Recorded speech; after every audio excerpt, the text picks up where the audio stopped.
આજે આ વિડિયોની અંદર વાત કરવા જઈ રહી છું સૌથી ચર્ચાસ્પદ બનેલ વિષય એટલે કે law of attraction, the book of secret, જે 2006ની સૌથી લોકપ્રિય બુક છે અને 10 મિલિયનથી પણ વધુ વ્યક્તિઓએ વાંચેલી છે અને એમના લેખક છે રોન્ડા બર્ન.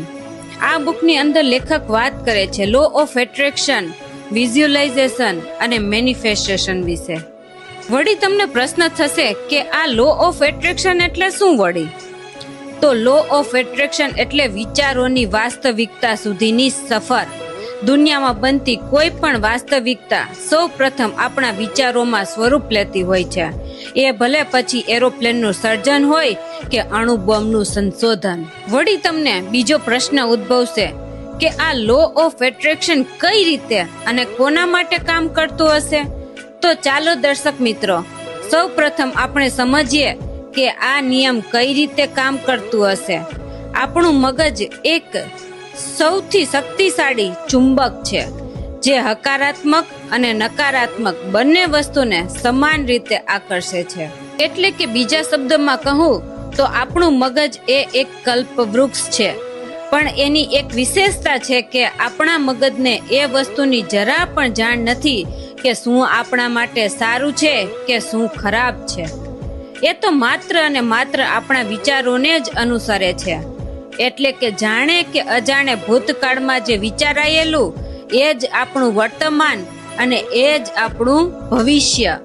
આપણું મગજ એક ફ્રીક્વન્સી ઉપર કામ કરે છે જેને આપણે કમાન્ડ કહી શકીએ કે આપણે જે પણ ઇન્ટરનેટમાં સર્ચ કરીએ છીએ એના અનુરૂપ જ વિડીયો અને ઇન્ફોર્મેશન આપણને એક એલ્ગોરિધમના લૂપમાં આવવા લાગે છે. એ જે એલ્ગોરિધમ આપણા મગજના કમાન્ડ પર પણ એ જ રીતે કામ કરે છે, જે છે લો ઓફ એટ્રેક્શન.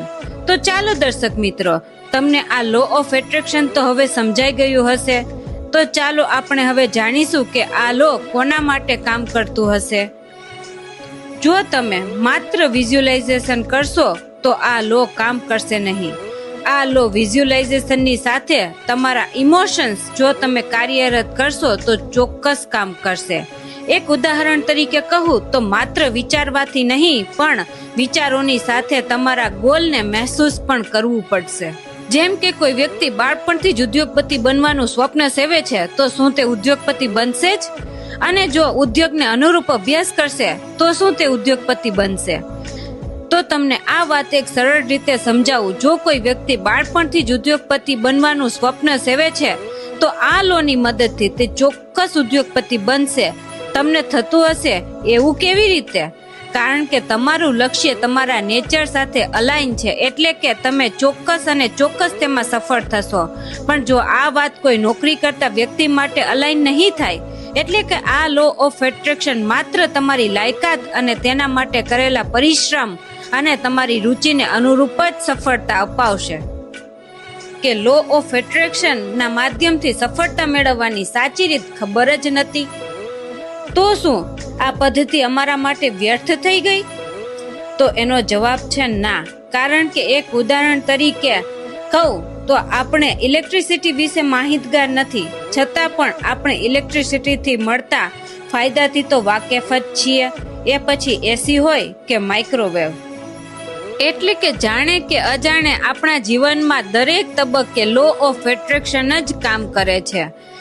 જરૂર તો છે માત્ર અને પદ્ધતિસર જીવનમાં એક્ઝિક્યુટ કરવાની. દુનિયાની તમામ વસ્તુને હકીકતમાં સાકાર કરવાની કોઈ પદ્ધતિ એટલે ધ લો ઓફ એટ્રેક્શન. અંતમાં તમારા વિચારો એ જ તમારું ભવિષ્ય છે. માટે સકારાત્મકતા અપનાવીએ અને જીવનના દરેક સ્વપ્નને હકીકત બનાવીએ.